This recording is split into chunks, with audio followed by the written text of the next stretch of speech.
എന്നും പറയാനുള്ള പോലെ 4 മണി പലഹാരം സ്കൂൾ വിട്ട് വരുമ്പോഴുള്ള കാഴ്ചയാണ്.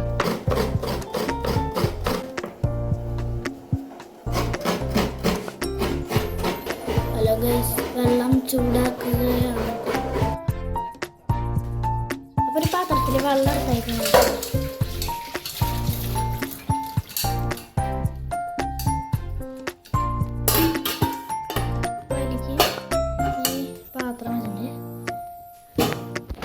അരിപ്പൊടി കുറച്ച് ചൂട് വെള്ളം ഒഴിച്ചുട്ടാ.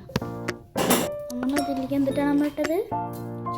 നല്ല ചെറിയ ഇട്ടിരിക്കുകയാണ് ഗ്യാസ്.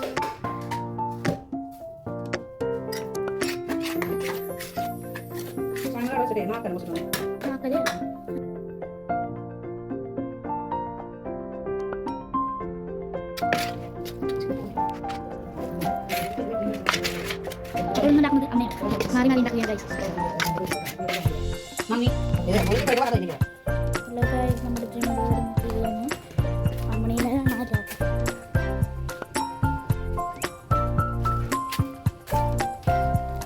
ഇത് നമ്മൾ നാക്കല്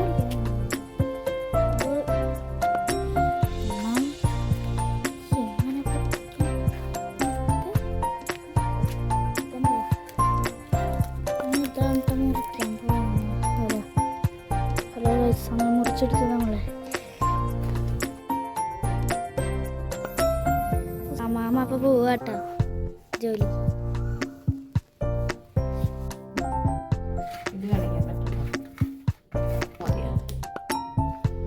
നമ്മുടെ ഉണ്ടിൻ്റെ പരിപാടിയാണ് കേട്ടോ. നമ്മുടെ അടുക്കളയ്ക്കുള്ള പരിപാടി കേട്ടോ. ചെറിയ നാക്കെല്ലാം മുറിച്ച് നമ്മുടെ ഇഡ്ഡലി പാത്രം നമുക്ക് ആവി കൊള്ളിക്കുന്ന രീതി അങ്ങനെ സെറ്റപ്പാക്കാം കേട്ടോ.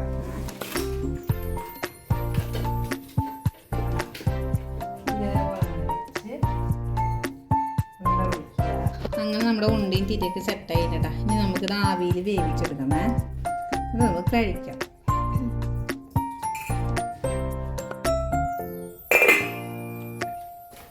നമുക്ക് ആവശ്യമില്ല അടയ്ക്കാൻ പോകുന്നത്. നമ്മുടെ ഉണ്ടിയും തിരിയുടെ പരിപാടിയൊക്കെ കഴിഞ്ഞിട്ടാ. സംഭവം നല്ല രസമാട്ടോ. നമുക്ക് പറയാം, പഞ്ചസാര ഒന്നുമില്ല, ലേശം ഉപ്പ്, അതുപോലെ തന്നെ നമ്മുടെ തിളച്ച വെള്ളത്തിൽ പൊടി കുഴയ്ക്കാം. നമ്മുടെ നൂലൊക്കെ സിസ്റ്റം തന്നെ. അതിൽ നല്ല ജീരകവും നാളികേരവും ഈ വെള്ളം കൂടെ ഇങ്ങനെ മിക്സ് ചെയ്ത് ഇങ്ങനെ ഉണ്ടേ തിരിയാക്കിയിട്ട് ആവിയിൽ വേവിച്ചിട്ട് കട്ടക്കായി കഴിയണം. കട്ടൻകാരി ഞങ്ങൾ പോയി നടന്ന് തിന്നാൻ നോക്കും. നമുക്ക് തലക്കടിച്ച് ഷൂപ്പതെല്ലാം കൂടി നമുക്ക് തലക്കടിച്ചിട്ട് അങ്ങനെ ഉണ്ടായിട്ട് വെക്കാം. ഞാനുമ്പോൾ കയറി നന്നായി പിന്നെ ഇത് ഇവിടെ നിങ്ങൾക്ക് ഇഷ്ടമായി